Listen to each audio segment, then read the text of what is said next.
Hello everybody. आज परत आपण इंटरनॅशनल वुमन्स डेच्या निमित्ताने अजून एक इंटरेस्टिंग स्टोरी घेऊन आलोय.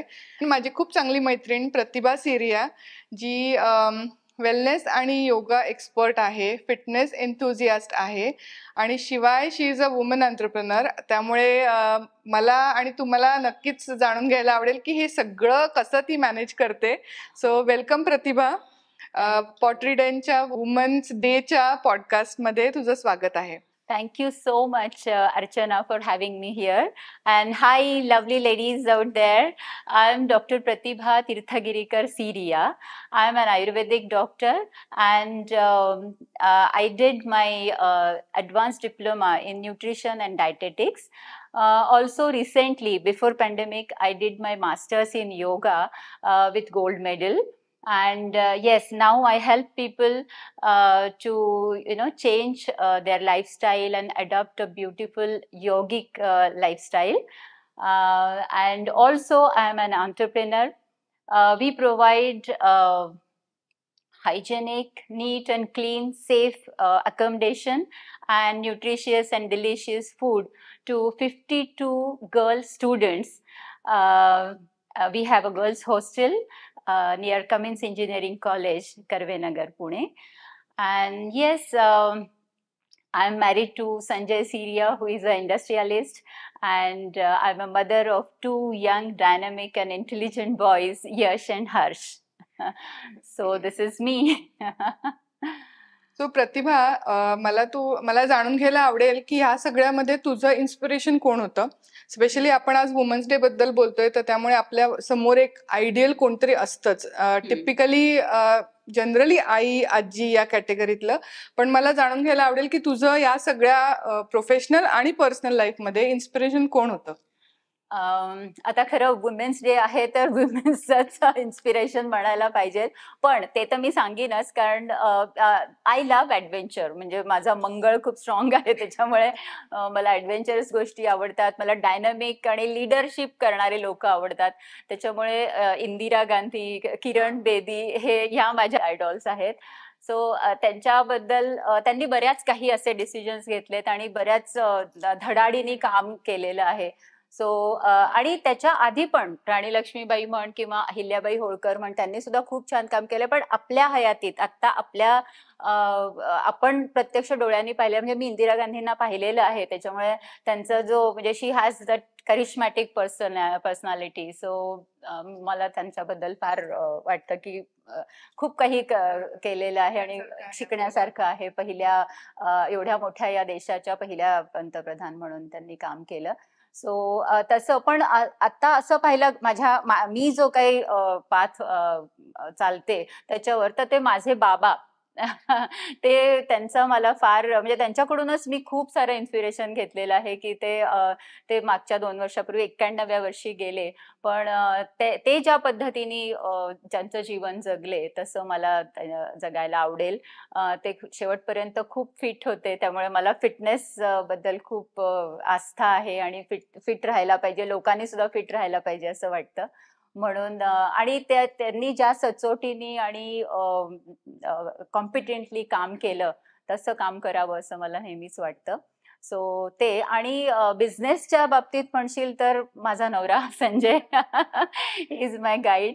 सो कारण मी तसं बिझनेस बॅकग्राऊंड मधून आलेली नाहीये, त्याच्यामुळे त्यांनी मला गाईड केलं तसं तसं मी बिझनेसमध्ये म्हणजे पुढे जात राहिले.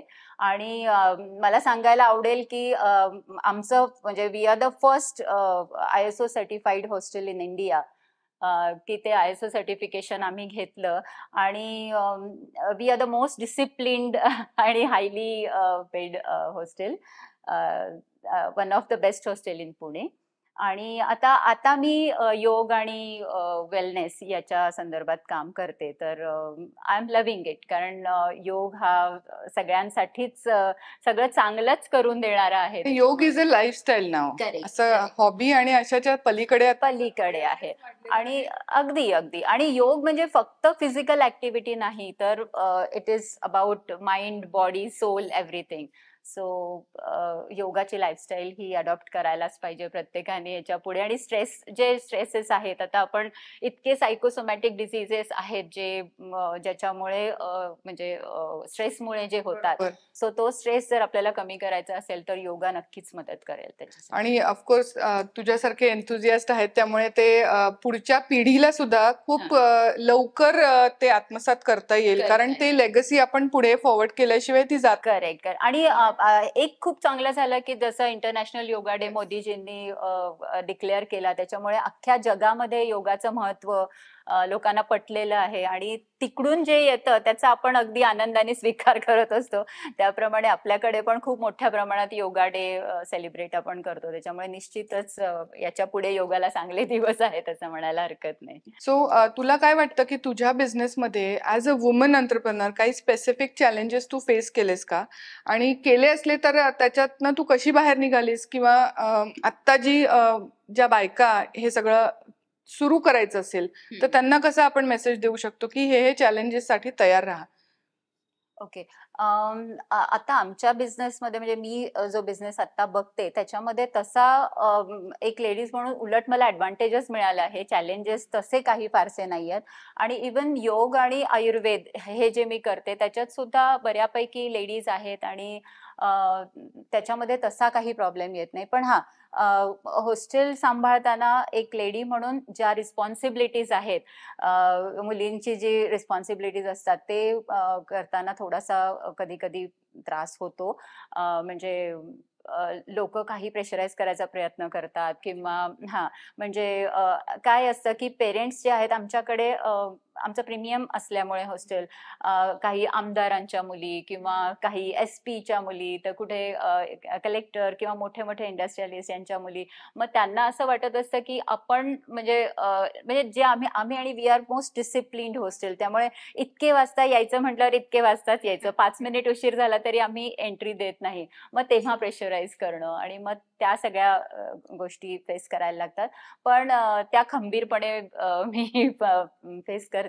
आणि तसे चॅलेंजेस मला नाही वाटत या बिझनेसमध्ये तरी नाही. आणि मला असंही वाटतं की जिथे गर्ल्स हॉस्टेल आहे तिथे पेरेंट्सचा विश्वास सुद्धा लवकर बसतो, जेव्हा एक लेडी ते तेच मी म्हणते की ऍडव्हान्टेजेस आहेत, उलट ऍडव्हान्टेजेस आहेत की त्यांना असं. आणि मी डॉक्टर पण आहे आणि हा मी स्वतः डिसिप्लिन पण आहे. मी स्वतः तिकडे लक्ष घालते. त्याच्यामुळे त्यांना खूपच तो आधार वाटतो की हा आपण we are like good hands, safe hands मध्ये आपण मुलींना सोडून जातोय असं त्यांना निश्चितच वाटतं. सो या सगळ्या बिझनेसमध्ये म्हण किंवा पर्सनल लाईफमध्ये म्हण, तुझं in general how do you define success? की बाबा हे माइलस्टोन मी केल्यानंतर माझा बिझनेस एक सक्सेसफुल आहे, किंवा माझ्या पर्सनल लाईफमध्ये एक सक्सेसफुल मी स्वतःला मानते, अशी काही तुझी डिफाईन केलेलं आहेस का? पर्सनल लाईफमध्ये म्हणशील तर मी माझ्या टर्म्सवर माझ्या सगळ्या गोष्टी मला ज्या आवडतात त्या मी करते आणि मी करू शकले. त्याच्यामुळे मी म्हणेन की मी पर्सनल याच्यामध्ये तरी डेफिनेटली सक्सेसफुल आहे.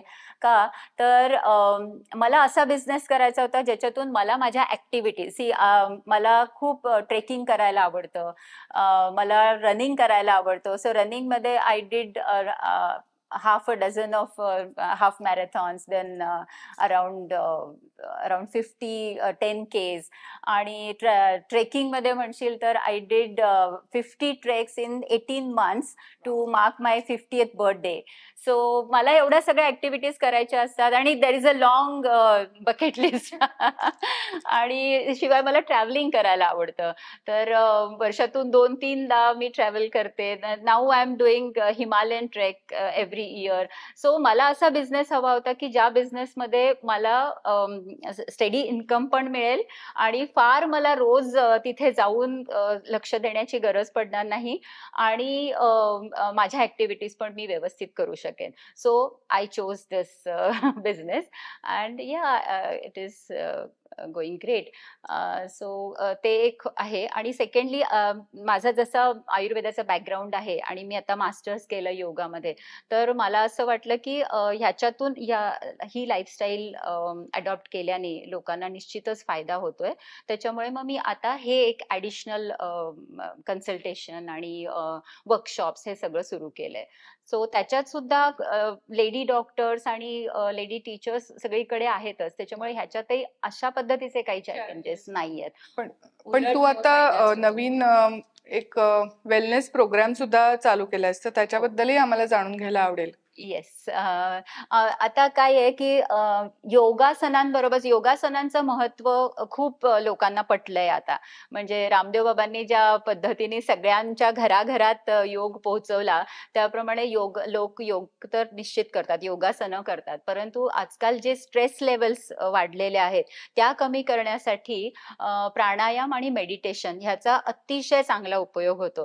सो ते करायचं असेल तर ते शिकायला समोर गेलं तर तुम्ही जास्त चांगल्या पद्धतीने ते शिकू शकाल. तर आम्ही 2 दिवसाचं असं वर्कशॉप ऑर्गनाइज करतो, की जिथे आम्ही प्राणायामाचे टेक्निक्स सांगतो, प्राणायामाचे प्रकार सांगतो, त्याचे फायदे सांगतो. त्यानंतर मेडिटेशन वेगवेगळ्या प्रकारचे आहेत. चक्रा मेडिटेशन आहे, साउंड हीलिंग आहे. सो अशा प्रकारच्या सगळ्या ॲक्टिव्हिटीज आम्ही त्या 2 दिवसाच्या वर्कशॉपमध्ये घेतो.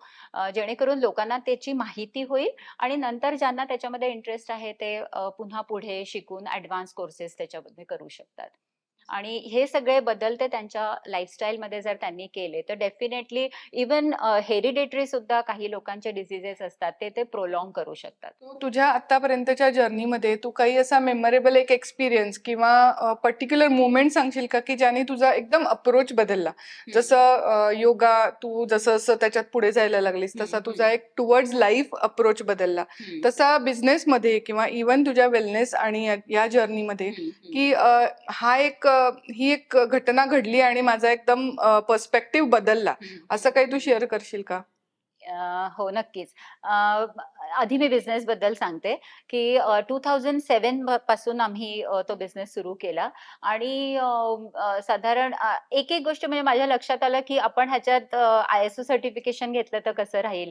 सो म्हणजे आमचं हॉस्टेल पहिल्यांदा माझ्या ते डोक्यात आलं, की आपण ISO सर्टिफिकेशन घेऊया, म्हणजे सिस्टम लागतील सगळ्या प्रॉपरली आणि it helped us a lot. खूप जास्त फायदा झाला त्या गोष्टीचा. त्यानंतर सगळ्यात पहिले कॅमेरे मी फिट करून घेतले, जे कधीही म्हणजे तेव्हा तर सोसायटीजमध्ये पण नव्हते, पण हॉस्टेलमध्ये सगळ्यात आधी मी ते कॅमेराज फिट करून घेतले. आणि मग 2014 मध्ये असंच एकदा सकाळी टाइम्स ऑफ इंडिया वाचता वाचता मला ती 10,000 वुमेन प्रोग्रामची ऍड दिसली, वुमेन एंटरप्रेनर्सची. आणि then I applied for it आणि I got selected through 2-3 rounds of interviews and I got selected. आणि मग ISB हैदराबादला जाण्याचा चान्स मिळाला आणि तिथे राहून आम्ही तो कोर्स केला आणि खूप छान मैत्रिणी मिळाल्या, खूप छान नेटवर्किंग झालं आणि मग मला अजून जास्त चांगल्या पद्धतीने मी तो बिझनेस, कारण मला तो बिझनेस प्लॅन बनवायचा होता. तर मग मी याच्या आधी मी फारच कॅज्युअली ठीक आहे आपण जे करतोय ते, पण त्यांनी जे सांगितलं की it should be on a growing side, म्हणजे कसं ग्रो करणार आहात तुम्ही, त्याचा काही तुमच्याकडे रोड मॅप आहे का, प्रोफेशनल अप्रोच रोड मॅप काही आहे का, तर तसा काही नव्हता. आणि त्या पद्धतीने जेव्हा विचार करायला लागलो तेव्हा म्हटलं अरे वा, हे तर छान करू शकतो आपण. आणि मग मी तो बिझनेस प्लॅन बनवला आणि मला बेस्ट बिझनेस प्लॅन अवॉर्ड मिळालं त्याच्यामध्ये. सो तो एक मेमोरेबल आणि छान, म्हणजे म्हणजे ISB मध्ये एवढ्या सगळ्या वुमेन एंटरप्रेनर्सच्या मध्ये मला बेस्ट बिझनेस प्लॅन अवॉर्ड मिळालं. So I was very happy ते मिळाल्यानंतर. आणि योगाच्या ह्याच्यामध्ये म्हणशील तर मी साधारण 50 वर्षाची होताना, म्हणजे आय थिंक 49 to 50च्या दरम्यान मी 2 वर्षाचं मास्टर्स केलं योगामध्ये. आणि तेव्हा फायनल इयरला असताना आम्ही एशिया बुक ऑफ रेकॉर्ड्स आणि इंडिया बुक ऑफ रेकॉर्ड्स अशा दोन्ही बुक्समध्ये आमचा एक परफॉर्मन्स सेट केला आणि we got that record done. खूप छान अनुभव होता तो. तर आम्ही शिवमहिम्न स्तोत्र असतं ना, ते साधारण 12-13 मिनिटाचं असतं, तर त्या स्तोत्रावर आम्ही 75 आसनाचे स्टान्सेस केले. म्हणजे 75 आसनं. तर माझे म्हणजे जे क्लासमेट्स होते ते साधारण 18 ते 25, 30, 35 असे मॅक्सिमम होते आणि मी एकटीच त्याच्यामध्ये या वयाची. आणि आम्ही जेव्हा प्रॅक्टिस करायचो तेव्हा कारण आम्हाला ते त्या लोकांसमोर परफॉर्म करायचं होतं. त्याच्यामुळे आम्ही 4-4दा एका दिवसामध्ये 4-4दा प्रॅक्टिस करायचो. म्हणजे 75 आसनं 4 वेळेला असं. सो तेवढा स्टॅमिना आणि तेवढा फिटनेस माझा तेव्हा मी ठेवू शकले ह्याचा खूप आनंद होता. आणि मग जेव्हा ते आम्ही परफॉर्म केलं तेव्हा माझे बाबा 90 वर्षाचे होते. ते आले होते तो बघायला परफॉर्मन्स आणि त्यांनी जी शाबासकीची थाप दिली त्याच्यात मला सगळं भरून पावलं. सो योगाच्या बाबतीत म्हणशील तर तो एक अनुभव मेमोरेबल आहे. सो आतापर्यंतच्या तुझ्या एंटरप्रेन्योर जर्नीमध्ये तू काय मेसेज देशील ज्या यंग मुली आहेत कॉलेजमधून पास आउट होत आहेत किंवा काही जण साधारण एका टप्प्यावर येऊन पोचतात की जिथे आपल्या मुलांचं आणि हे सगळं झालेलं आहे, आता मला माझं काहीतरी करायचंय, तर असं करणारं कोणी असेल, स्पेशली वुमन एंटरप्रेन्योर जे अपकमिंग आहेत, त्यांना तू काय मेसेज देशील? नक्कीच. ऍक्च्युअली काय होतं ना, की आपण आपल्या घरामध्ये इतकं गुंतून जातो. म्हणजे आपलं घर, आपला नवरा, आपली मुलं, त्यांचा प्रोग्रेस, त्यांचं खाणं-पिणं, त्यांच्या सगळ्या गरजा पूर्ण करता आपण स्वतःकडे बघणं किंवा इव्हन फिटनेसचं सुद्धा मी म्हणेन, की स्वतःकडे लक्ष देणं हे आपलं नसतंच. आणि त्यातल्या त्यात एक आतून उर्मी असते, की मला काहीतरी करायचंय, मी या सगळ्याच्यात अडकलीये, पण मला काही करताच येत नाहीये. पण मला असं म्हणायचंय, की आपण त्याच्यातून बाहेर पडू शकतो. म्हणजे सगळीच जबाबदारी आपलीच आहे असं मदर इंडिया म्हणून न बसता आपण थोडंसं सेल्फिश होऊन स्वतःसाठी पण वेळ काढायला पाहिजे. आणि जसं म्हणतात ना, क्षितिजा पलीकडे बघायला पाहिजे, की तिकडे वेगळी दुनिया असू शकते. सो आपल्या कम्फर्ट झोन मधून आपल्या घरात, कारण काय फरक पडतो, मला आहे ना, घर आहे, सगळं आहे, आणि मग मी कशाला बाहेर जाऊन लोकांचे बोलणी खाऊ किंवा लोकांना फेस करू असं पण वाटतं. पण ते वाटण्याच्या पलीकडे जेव्हा तुम्ही जाल ना, तेव्हा तुम्ही काहीतरी करू शकाल. Because you will get exposure, you will get experience, you will get knowledge. So बाहेर पडल्याशिवाय हे करणं शक्य नाहीये. आणि आजकाल तर इतक्या जास्त अपॉर्च्युनिटीज आहेत की तुम्हाला बाहेर पडायची पण गरज नाहीये. घरात बसून सुद्धा तुम्ही खूप काही कामं करू शकता. हॉस्टेलच्याच बिझनेसमध्ये मी पाहिलं, नंतर IIMचे लोक आले ज्यांनी कॉर्पोरेट हॉस्टेल सुरू केले आणि त्याच्यात फार मोठ्या प्रमाणात इन्व्हेस्टमेंट्स आता आहेत आणि कॉर्पोरेट हॉस्टेल्स सुरू केलेत लोकांनी. सो असा कुठलाही बिझनेस नाहीये की हा मी करू नको का हा करू. जे तुम्हाला करायला आवडतं ते तुम्ही करू शकता. फक्त एक डेडिकेशन पाहिजे, फोकस पाहिजे की मला हे करायचंय. कारण पहिल्यांदा अनंत अडचणी येऊ शकतात आणि त्या अडचणींवर मात केली की मग मात्र रस्ता खूप मोकळा आहे. सो कुणीही बिझनेसमध्ये येऊ शकतं, करू शकता तुम्ही businesses. So all the best. आज आपण जसं आता हे pottery den specially international women's डेच्या निमित्ताने करते, तर असा काही एक मेसेज किंवा काय सांगू, तुला काय सांगायला आवडेल की जिथे असं वुमन एंटरप्रेन्योर्स असं नाही म्हणणार मी, इन जनरल लिसनर्स ना, की थोडीशी एक 1 स्टेप अहेड तुम्ही घ्या त्याच्यात, तुम्हाला ज्या करिअरमध्ये, ज्या फील्डमध्ये काही करायचंय. कारण थोडासा एक पुश लागतो आणि दुसऱ्यांचे एक्सपिरियन्स जे ह्याच्यातून गेलेले आहेत त्यांना आपण ऐकलं की आपल्याला ते थोडासा कॉन्फिडन्स येतोच. बरोबर. तर मी तर असंच म्हणेन की म्हणजे रोजचाच दिवस आपण सेलिब्रेट करायला पाहिजे. म्हणजे इंटरनॅशनल वुमेन्स डे आहे. So we all women should celebrate every day for us. So more power to you all. Celebrate your strength, embrace your warmth.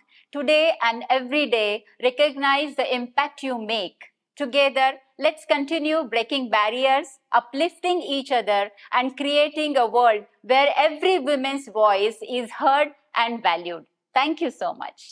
Thank you so much Pratibha. तू आज येऊन तुझा एक्सपिरियन्स आणि तुझी स्टोरी शेअर केल्याबद्दल I am 100% sure की त्याच्यातून कोणी ना कोणी इन्स्पिरेशन घेऊन पुढे काहीतरी करेल. Thank you so much Archana. मी माझ्या डोळ्यासमोर पाहिलंय की पॉटरी डेन किती चांगल्या पद्धतीने तू वाढवलेलं आहेस. तुला सुद्धा खूप खूप शुभेच्छा. थँक्यू. धन्यवाद.